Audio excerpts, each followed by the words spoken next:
हर किसी के सपने पूरे हों, हर किसी की खुशियों को चार चांद लगे, जब भी तुम्हारा एग्जाम हो विपिन सर की बात तुम्हें याद आने लगे।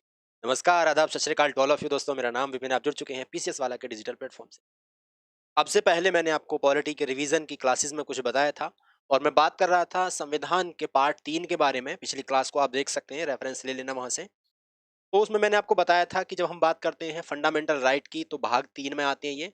भाग 3 के अंतर्गत मैंने आपको यही बताया था कि इसका जो सोर्स है वो हमने यूएसए से लिया था।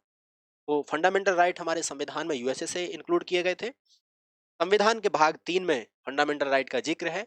उसमें आर्टिकल 12 से लेकर 32 तक हम पढ़ते हैं, लेकिन आर्टिकल 12 और 13 मैंने पिछली क्लास में आपको बता दिए थे। तो आज की क्लास में हम पढ़ेंगे कि हमारे फंडामेंटल राइट में जो समानता का अधिकार है, राइट टू इक्वलिटी, जो आर्टिकल नंबर 14 से लेकर 18 तक जाता है, उनकी महत्वपूर्ण बातों को हम एग्जाम के दृष्टिकोण से पढ़ेंगे।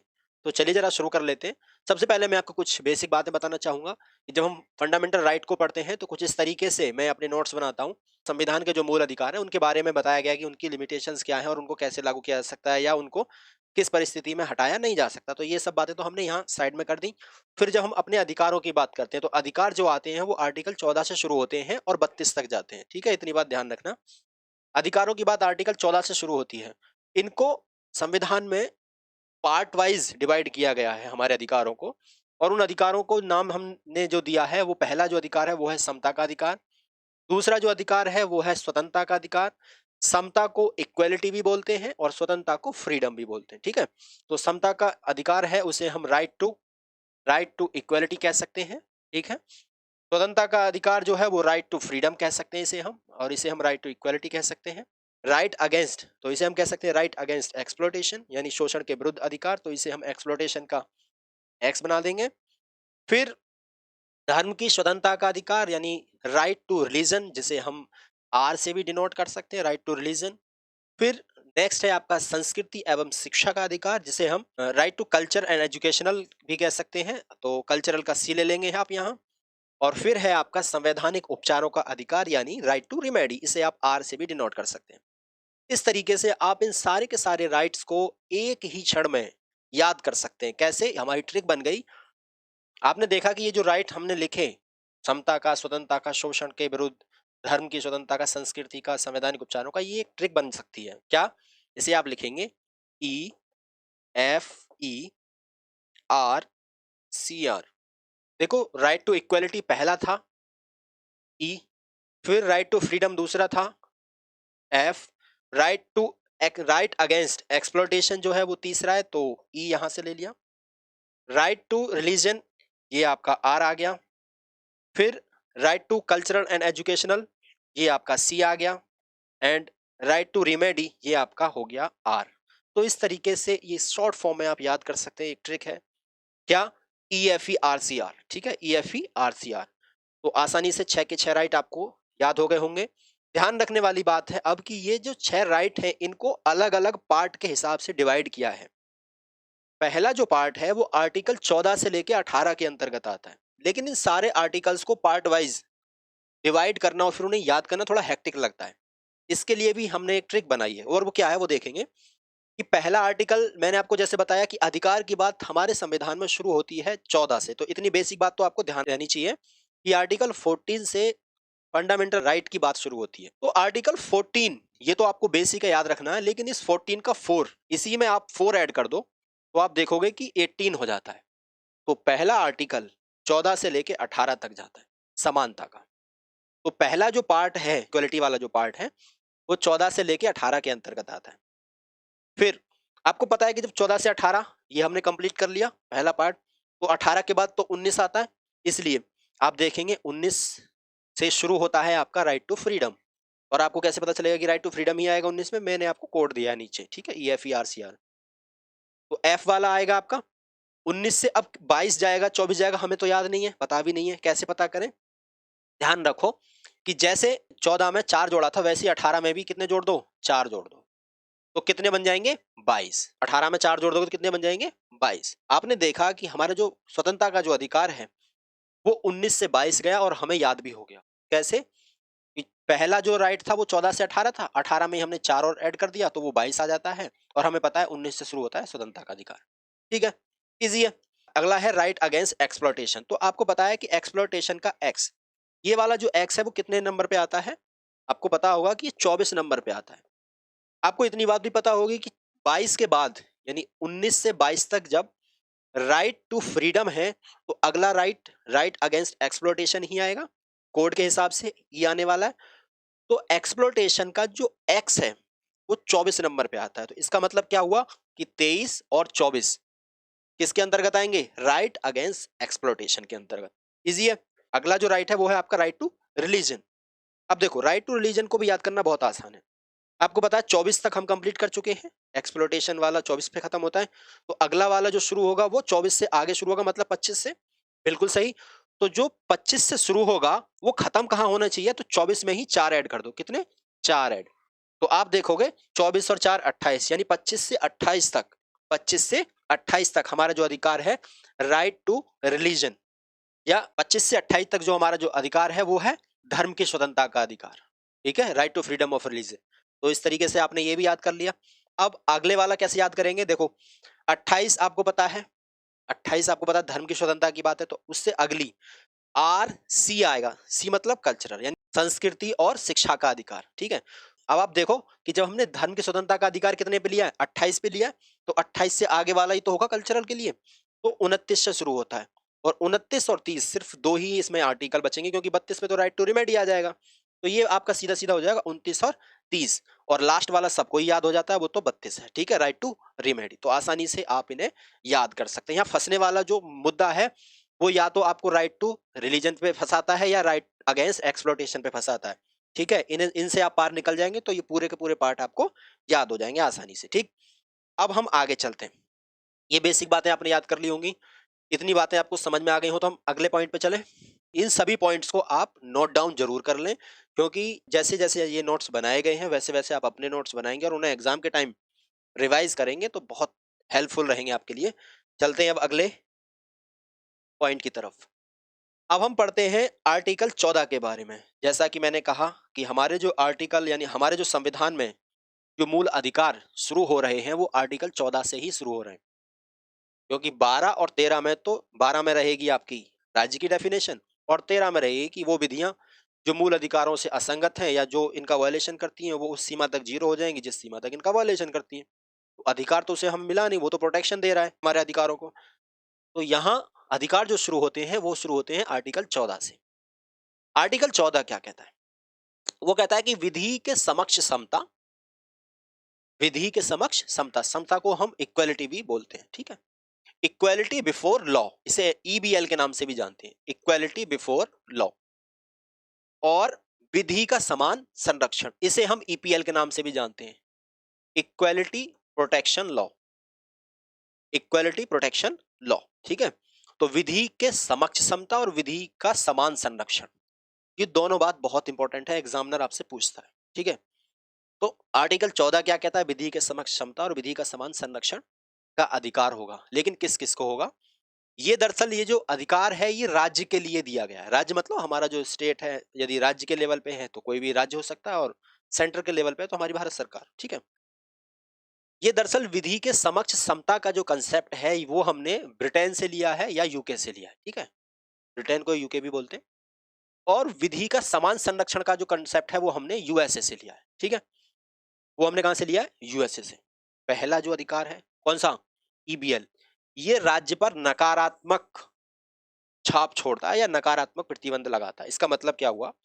इसका मतलब ये है कि राज्य अपने हिसाब से कोई कदम नहीं उठा सकता जब विधि के समक्ष समता हो या इक्वलिटी बिफोर लॉ हो।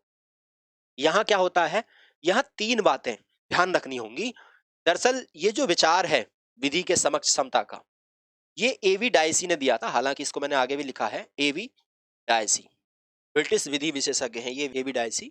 उन्होंने रूल ऑफ लॉ एक थ्योरी गढ़ी थी जिसको हम रूल ऑफ लॉ भी कहते हैं, रूल ऑफ लॉ। इसे विधि का शासन भी कह सकते हैं। विधि के शासन के अंतर्गत उन्होंने कुछ गुण बताए थे, उन्हें मैं अभी डिस्कस करूंगा। उन गुणों के अंतर्गत हमने जो अपने संविधान में लिया है वो कौन कौन से पार्ट हैं? पहला पार्ट है हमारे यहाँ जो लिया गया है वो ये है कि किसी भी व्यक्ति को हमारे यहाँ कोई विशेष अधिकार नहीं होंगे।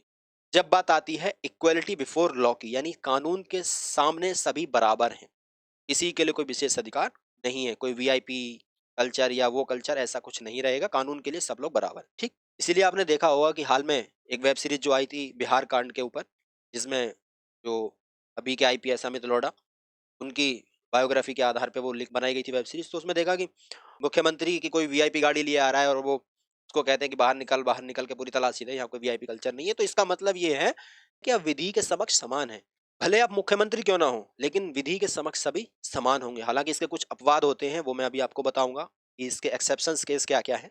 लेकिन ये जो ईबीएल है, इक्वलिटी बिफोर लॉ, इसके कुछ प्रोविजन है। पहला प्रोविजन, किसी को कोई विशेष अधिकार नहीं होगा। दूसरा, सभी व्यक्तियों से समान व्यवहार किया जाएगा, कानून की नजर में हर व्यक्ति समान रहेगा, कोई ऊंचा कोई नीचा ऐसा भेदभाव नहीं किया जाएगा, न जाति के आधार पे, न किसी धर्म के किसी भी आधार पे कोई अलग व्यवहार नहीं किया जाएगा। साथ ही कोई भी व्यक्ति विधि से ऊपर नहीं होगा, यानी कानून जो है वो सर्वोपरि है, कानून सबसे ऊपर आएगा, उसके नीचे सब लोग हैं, ठीक है। तो ये तीन बातें हमारे विधि के समक्ष समता के अंतर्गत आती है, ध्यान रखेंगे। और अगली जो तीन बातें हैं वो विधि का समान संरक्षण या इक्वलिटी प्रोटेक्शन लॉ के अंतर्गत आती है।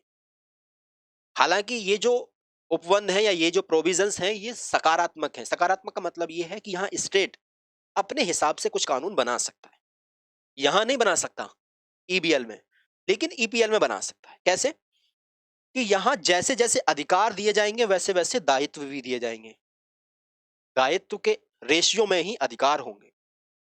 मान लो आप पर एक डिस्ट्रिक्ट चलाने का एक दायित्व है, तो आपको उस रेशियो में आपके पास अधिकार भी होंगे। आप डीएम बनते हैं, आप एसडीएम बनते हैं, तो उस तरीके के आपको अधिकार भी मिलेंगे। यहाँ क्या रहता है कि समान जब परिस्थिति रहेगी तो आप सभी के साथ समान व्यवहार करेंगे। समान परिस्थिति में समान व्यवहार होगा, इसका मतलब ये हुआ कि मान लीजिए आप गरीब हैं, तो आपके जो मानदंड है वो आपके लिए गरीबी के हिसाब से तय होंगे।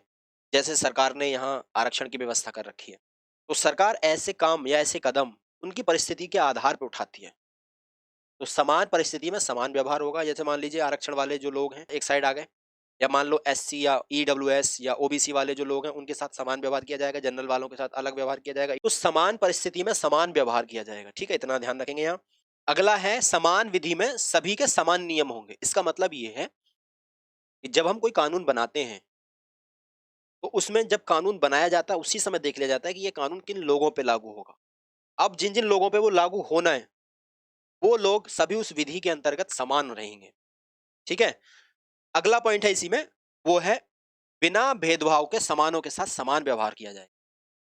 इसमें एक बात ध्यान रखने वाली है कि वो लोग जो हाई दर्जे पर हैं उनके साथ वैसा ट्रीटमेंट किया जाए, और जो लो दर्जे पर हैं उनके साथ वैसा ट्रीटमेंट। जैसे मान लीजिए, जैसे एक एग्जांपल के तौर पे मैं आपको बताता हूँ कि मान लो तीन व्यक्ति हैं, तीन व्यक्ति हैं और उन्हें एक क्रिकेट मैच देखना है, और क्रिकेट मैच इस साइड चल रहा है और ये वॉल है, ठीक है।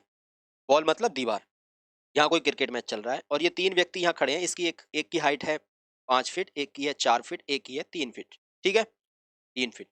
इस दीवार की जो हाइट है वो है 5 फीट, ठीक है। अब आप देख सकते हो कि ये जो तीन व्यक्ति हैं उनमें से जो जिसकी हाइट 5 फीट है उसी की निगाह सिर्फ जा सकती है दीवार पे, या वही थोड़ा उचक के देख सकता है कि भाई वहां मैच चल रहा है। लेकिन ये बाकी जो दो लोग हैं ये तो उस साइड नहीं देख सकते। तो क्या किया जाएगा, इस 4 वाले को तो 1 फीट और 3 वाले को 2 फीट हाइट जो है वो नीचे से लगा दी जाएगी, या उसको कुछ स्टूल टाइप से दे दिया जाएगा ताकि वो भी उस तरफ वहां देख सके। अब ये तीनों क्या हो जाएंगे, बराबर। तो बिना भेदभाव के समानों के साथ समान व्यवहार किया जाएगा। अब ये लोग अब समान हो गए, अब इनके साथ जो व्यवहार है वो समान रूप से किया जाएगा, ठीक है। पहले हमें करना क्या है कि सभी व्यक्तियों को समान करना है। जैसे हमारे संविधान में सामाजिक और शैक्षणिक आधार पर जो पिछड़े हुए लोग हैं उनको आरक्षण दिया गया है, और वो इसीलिए दिया है कि जो लोग पहले से पिछड़े हुए हैं उनको उठा के थोड़ा, यानी सीढ़ी लगा के थोड़ा बराबर में लाया जाए ताकि अब समान व्यवहार किया जा सके, ठीक है। इसमें क्या है कि यूपीएससी पे तो ज्यादा से ज्यादा इनमें से कोई 3 पॉइंट पूछ सकता है, और पीसीएस में तो सिंपल है आपसे। इसमें नकारात्मक, सकारात्मक, यूके, यूएसए यही इंपॉर्टेंट है, और एबी डायसी और rule of law PCS level के लिए ये इंपॉर्टेंट है। और यूपीएससी के लिए आप जाते हो तो उसके लिए ये 3 नियम और इधर के भी 3 नियम आवश्यक होते हैं, ठीक। आगे चलें। अगला पॉइंट है कि जो ये समता है, जिस राइट टू इक्वलिटी की बात हम कर रहे थे, इस समता के कुछ अपवाद आपसे एग्जामिनर पूछ सकता है।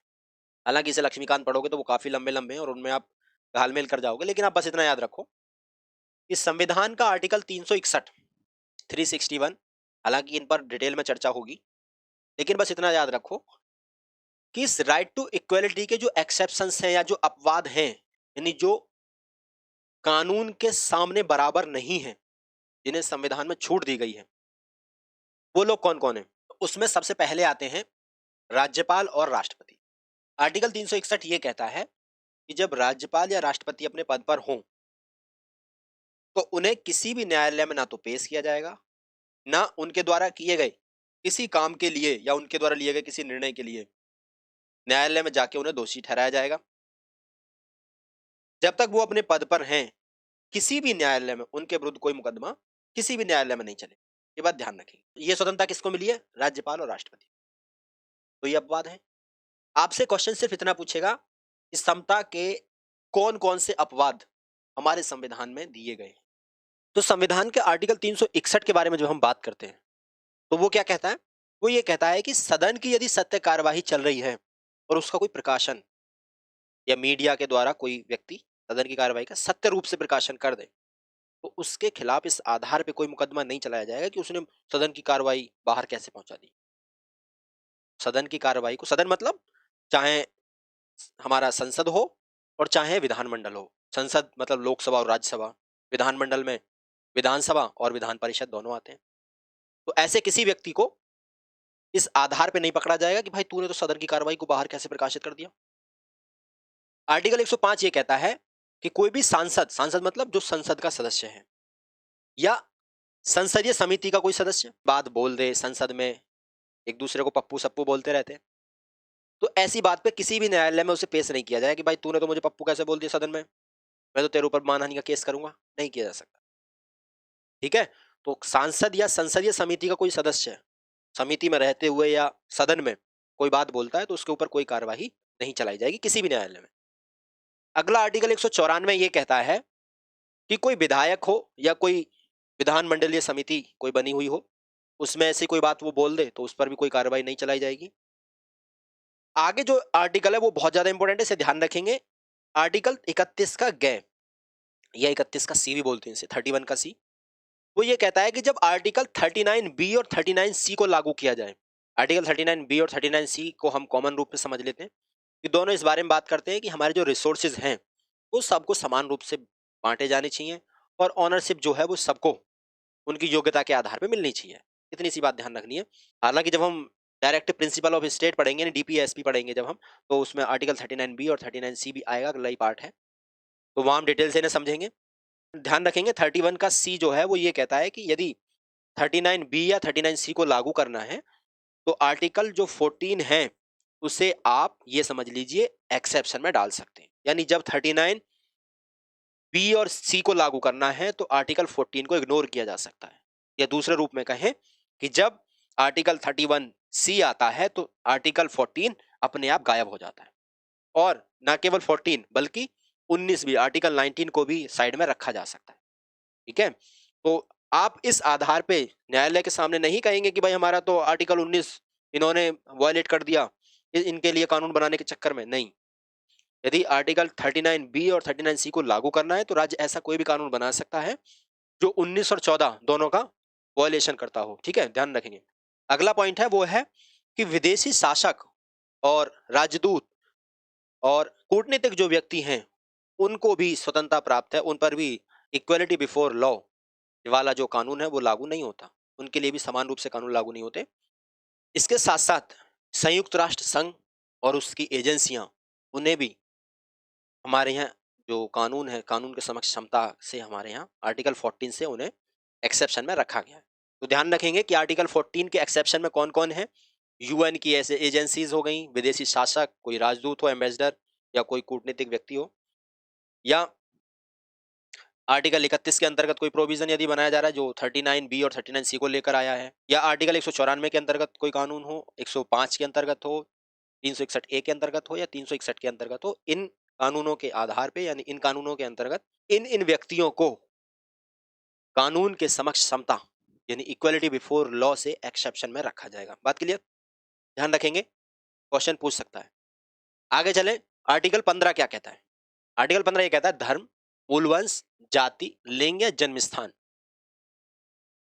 इन सब के आधार पर, ये टोटल 5 आधार हैं, इन पांचों के आधार पर राज्य किसी व्यक्ति के साथ कोई विभेद नहीं करेगा या कोई भी पक्षपात नहीं करेगा। इस आर्टिकल यानी आर्टिकल 15 के 3 पार्ट दिए गए हैं। 3 पार्टों में क्या क्या कहा गया है? पहले पार्ट में कहा गया है कि राज्य केवल, ध्यान रखना ये केवल शब्द, केवल धर्म, मूलवंश, जाति, लिंग, जन्म स्थान, इन सब के आधार पर किसी भी नागरिक के साथ, यहां ध्यान रखना ये नागरिक शब्द भी है, नागरिक के साथ कोई भेदभाव नहीं करेगा। एक तो ये वाली बात कि ये राज्य का अधिकार है, एक तो ये बात ध्यान रखना कि ये राज्य का अधिकार है, यानी राज्य इन पांचों मानदंडों के आधार पर कोई भेदभाव नहीं करेगा, कोई छठा मानदंड भले लगा सकता है। दूसरी बात याद रखना कि ये जो अधिकार है नागरिकों को प्राप्त है। तीसरी बात ये याद रखना कि ये राज्य के, ये जो अधिकार है राज्य के विरुद्ध हैं, यानी यदि राज्य ऐसा करता है तो उसे हम कोर्ट में घसीट सकते हैं। ठीक है। दूसरा जो पार्ट है वो क्या कहता है? वो ये कहता है कि किसी नागरिक को, यहां देखो अब साफ साफ लिखा है, किसी नागरिक को धर्म, मूलवंश, जाति, लिंग, जन्मस्थान, यानी वही 5 आधार, इन 5 आधारों यानी इन 5 आधार पर किसी भी सार्वजनिक जगह पर रोका नहीं जाएगा। चाहे कुएं हो, चाहे तालाब हो, चाहे होटल हो, चाहे रेस्टोरेंट हो, चाहे मंदिर हो, गिरजाघर हो, कोई भी हो, किसी भी नागरिक को उसके धर्म, मूलवंश, जाति, लिंग, जन्म स्थान, इन 5 आधार पर आप नहीं रोक सकते। यदि आप रोकेंगे तो चाहे वो व्यक्ति हो रोकने वाला, चाहे वो राज्य हो, दोनों के खिलाफ हर नागरिक को संरक्षण प्राप्त है। ध्यान रखेंगे। आगे तीसरा जो पॉइंट है वो ये कहता है कि राज्य स्त्री और बच्चों के लिए विशेष प्रोविजंस ला सकता है, विशेष कानून बना सकता है। और जब वो कानून बनाएगा तो हम ये नहीं देखेंगे कि भाई ऊपर का कोई आधार तो वायलेट नहीं कर दिया, कोई कानून तो वायलेट नहीं कर दिया। स्त्री और बच्चों के लिए राज्य अपने हिसाब से कानून बना सकता है, जो भी स्पेशल उसे उपबंध लेके आने, प्रोविजंस लाने। इसमें मैंने कुछ बातें और ऐड कर दी हैं कि राज्य न केवल बच्चों के लिए बल्कि सामाजिक और शैक्षणिक रूप से जो पिछड़े हुए लोग हैं उनके लिए भी विशेष कानून बना सकता है। जब राज्य ने कानून बनाए तो अमेंडमेंट लाए गए, तो ध्यान रखेंगे राज्य स्त्री, बच्चों, सामाजिक और शैक्षणिक रूप से पिछड़े हुए लोगों, इन सब के लिए इस आधार पर कानून बना सकता है कि ये लोग थोड़े पिछड़े हुए हैं, ये स्त्री हैं, ये बच्चे हैं, और इनके लिए कोई विशेष कानून राज्य बनाकर दे सकता है। ठीक है। जैसे राज्य में हम देखते हैं कि महिलाओं के लिए स्थानीय निकाय में आरक्षण दे दिया। ठीक है। बच्चों के लिए निःशुल्क शिक्षा की व्यवस्था कर दी। जैसे हम देखते हैं आगे कि विधानमंडल में जो SC ST के लोग हैं, सामाजिक आर्थिक रूप से पिछड़े हुए लोग हैं, तो उनको विधानमंडल में आरक्षण दे दिया, विधानसभा में आरक्षण दे दिया, संसद में आरक्षण दे दिया। तो वो जो संसद है वो उसके अंतर्गत आते हैं और राज्य ऐसा कर सकता है। ठीक है, ध्यान रखेंगे। आगे हम देखते हैं अगला जो पॉइंट है, अगला है कि आर्टिकल 15 के भी कुछ एक्सेप्शन हैं या कुछ अपवाद हैं। ध्यान रखेंगे, अपवाद जिंदगी में हर जगह होते हैं, चाहे साइंस पढ़ लो और चाहे कॉन्स्टिट्यूशन पढ़ लो या कोई भी पढ़ लो, एक्सेप्शंस आर एवरीवेयर, ये बात ध्यान रखो। तो आर्टिकल 15 के कुछ एक्सेप्शन हैं वो ध्यान रखेंगे। पहला एक्सेप्शन क्या है? वो है जैसा मैंने अभी बताया कि स्थानीय निकायों में महिलाओं को जैसे आरक्षण दिया गया तो राज्य ने वहां विशेष कानून बनाए। ऐसे ही बच्चों को निःशुल्क शिक्षा की व्यवस्था दी गई तो वो भी एक्सेप्शन के अंतर्गत आएगा आर्टिकल 15 के। फिर SC ST और EWS OBC को जो आरक्षण दिया जाता है शैक्षणिक संस्थाओं में, ध्यान रखेंगे, शैक्षणिक संस्थाओं में, ठीक है, शैक्षणिक संस्थाओं में जो आरक्षण दिया जाता है। साथ ही साथ ध्यान रखेंगे विधानमंडल में जो SC ST के लोग हैं उनकी सीट को आरक्षित किया जाना, और जो एजुकेशनल इंस्टीट्यूशन है उनमें जो फी है उसमें कंसेशन के साथ एडमिशन होना, जैसे SC की या महिलाओं की जो फी है उसमें कंसेशन रहता है। ये सब जो पॉइंट है वो सब अपवाद है किसके? आर्टिकल 15 के। ध्यान रखेंगे। अब आपको ध्यान क्या रखना है कि आर्टिकल 15 क्या कहता था कि राज्य विभेद तो नहीं करेगा लेकिन उसके भी कुछ अपवाद हैं। ठीक है। अगला जो 16 आर्टिकल है वो ये कहता है कि लोक नियोजन के विषय में अवसर की समता, यानी equality of opportunity in matter of public employment, यानी पब्लिक एम्प्लॉयमेंट के मैटर में आप अपॉर्चुनिटी ऑफ इक्वलिटी देंगे। और ये कौन देगा? ये राज्य देगा।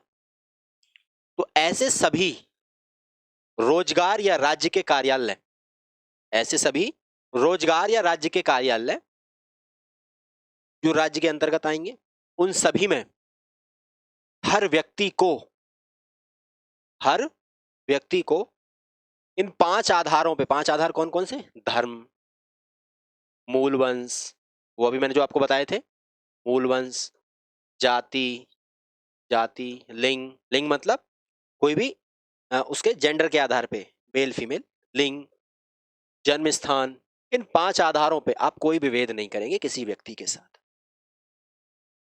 लेकिन ध्यान रखें कि इस पूरे आर्टिकल के, यानी आर्टिकल 16 के कुछ एक्सेप्शंस हैं। पहला एक्सेप्शन ये है कि संसद किसी विशेष रोजगार के लिए, यानी कोई विशेष एम्प्लॉयमेंट यदि हो, कोई या स्पेशल पोस्ट हो, उसके लिए निवास की जो शर्तें हैं वो लगा सकती है। ध्यान रखेंगे, जैसा अभी यहां बोला था कि जन्म स्थान के आधार पर विभेद नहीं होगा, तो विभेद हो सकता है लेकिन विभेद करने वाला कौन है? संसद है। ये गेंद किसके पाले में है? संसद के पाले में, यानी संसद ऐसा कर सकती है। दूसरा है कि राज्य नियुक्तियों का जब मामला आए तो राज्य अपने राज्य के जितने भी लोग हैं, यानी राज्य में जो SC ST OBC ऐसी कोई जातियां हैं या कोई समाज है ऐसा जिसको राज्य चाहे कि इसे आरक्षण देना चाहिए, तो राज्य ऐसे व्यक्तियों को आरक्षण दे सकता है। ध्यान रखेंगे।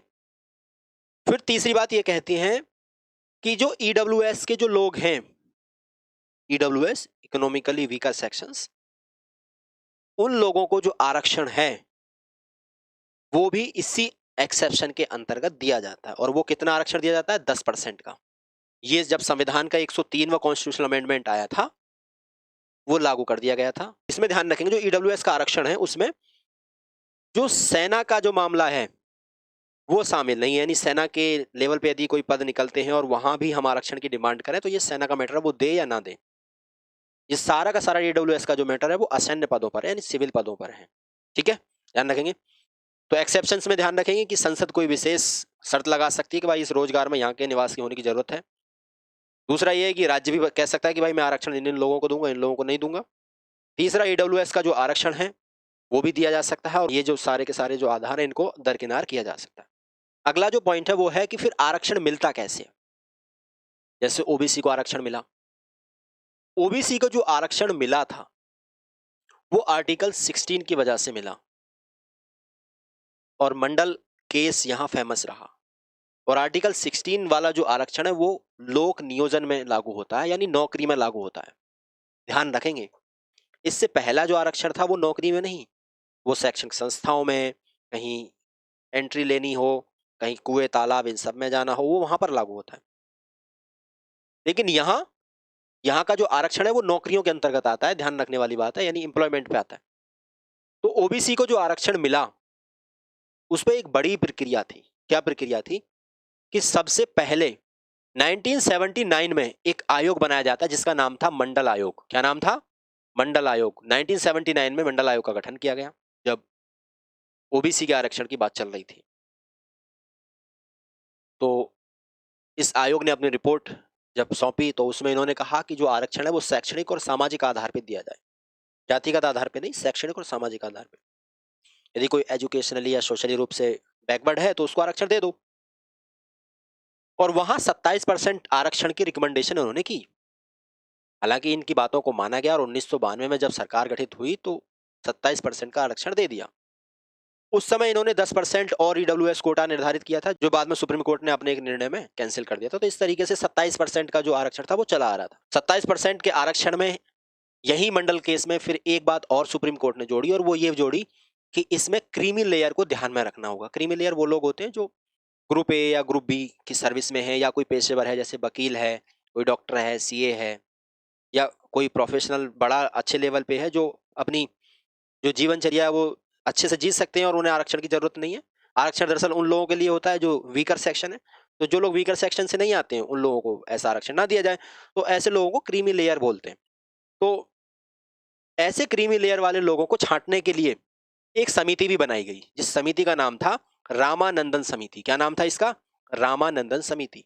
1993 में ऐसी समिति को गठित किया गया जिसने अपनी रिपोर्ट प्रेजेंट की, रामानंदन समिति ने।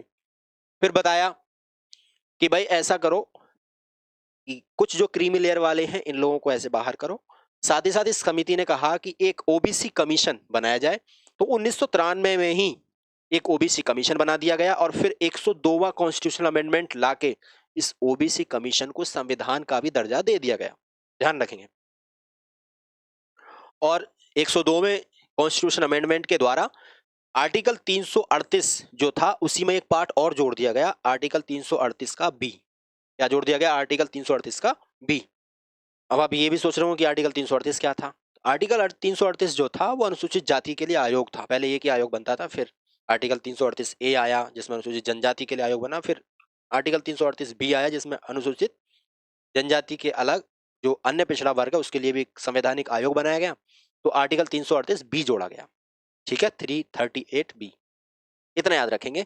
इतनी बातें यहाँ की हैं जो हमें याद रखनी है। क्रीमी लेयर का सिद्धांत कहाँ आया? मंडल कमीशन से आया। मंडल कमीशन कब आया? ध्यान रखना, मंडल कमीशन कब आया पूछे तो आपको आंसर देना है 1992 में। मंडल कमीशन का गठन कब हुआ ये पूछे तो आपको बताना है 1979 में। आरक्षण कितना बताया? 27% का आरक्षण बताया गया। फिर क्रीमी लेयर का सिद्धांत कहाँ से? मंडल कमीशन से। ओबीसी को आरक्षण जो है वो कब से लागू हुआ है? 1993 से लागू है। समिति कौन सी बनी थी? रामानंदन समिति बनी थी। ओबीसी आयोग का गठन कब किया गया? 1993 में किया गया। फिर कॉन्स्टिट्यूशन कौन सा अमेंडमेंट है जिसके द्वारा इसको संवैधानिक रूप दिया गया? 2वां कॉन्स्टिट्यूशन अमेंडमेंट है और किस आर्टिकल के अंतर्गत है? 338 का बी। इतनी बात ध्यान रखनी है। अगला पॉइंट है आपका अबोलिशन ऑफ अनटचेबिलिटी या अस्पृश्यता का अंत। जैसे आपने देखा कलर के हिसाब से भी इसको गायब भी कर दिया, तो अस्पृश्यता तो होनी नहीं चाहिए। छुआछूत जिसे हम बोलते हैं, जाति के आधार पे, धर्म के आधार पे, किसी भी आधार पे छुआछूत जो है वो मना है। ऐसा करना संविधान के अगेंस्ट है और आप कानून के अगेंस्ट कोई भी काम करेंगे तो आपको उसके लिए दंडित भी किया जा सकता है यदि आप कहीं भी किसी भी स्थान पर छुआछूत करते हुए पाए जाते हैं। तो इसमें कुछ प्रावधान किए गए हैं आर्टिकल 17 में जो हमारा फंडामेंटल राइट है। इसकी बेसिक बात आपको ये याद रखनी है कि कहीं भी अनटचेबिलिटी या अस्पृश्यता को परिभाषित नहीं किया गया है। क्या नहीं किया गया है? परिभाषित नहीं किया गया है। तो ध्यान रखेंगे कि हमारे संविधान में अनटचेबिलिटी को परिभाषित नहीं किया गया है और सुप्रीम कोर्ट ने ये बोला कि जैसे जैसे मामले सामने आते जाएंगे हम वो बताते रहेंगे कौन कौन से केस हैं वो अनटचेबिलिटी के अंतर्गत आते हैं। और ऐसे कई मामले मद्रास न्यायालय के सामने आए और उन्होंने बताया। लेकिन बस इतना ध्यान रखना, एग्जाम में ये पूछा जाता है कि परिभाषित है या नहीं। बिल्कुल नहीं है परिभाषित। ठीक है। फिर ध्यान रखना है कि जब अस्पृश्यता पर कानून बनाया गया था तो वो कानून बना था 1955 में और जो कानून का नाम था वो रखा गया था अस्पृश्यता अपराध अधिनियम 1955। लेकिन उस कानून में संशोधन किया गया 1976 में। कब किया गया? 1976 में, 1976 में। और इस कानून का नाम बदल के नागरिक अधिकारों की रक्षा अधिनियम 1955 कर दिया। ध्यान रखेंगे कि कानून कब लाया गया? 1955 में लाया गया। उसका नाम क्या था? अस्पृश्यता अपराध अधिनियम था 1955 का। 1976 में अमेंडमेंट, फिर नागरिक अधिकारों की रक्षा अधिनियम के नाम से इसे अभी संविधान में रखा गया है। और जो व्यक्ति अनटचेबिलिटी की प्रैक्टिस करता है या ऐसा देख पाया जाता है तो उसके खिलाफ दंड का प्रावधान है। ठीक है, ध्यान रखेंगे। अगला जो आर्टिकल है वो है आपका आर्टिकल 18 और वो कहता है अबोलिशन ऑफ टाइटल्स यानी उपाधियों का अंत।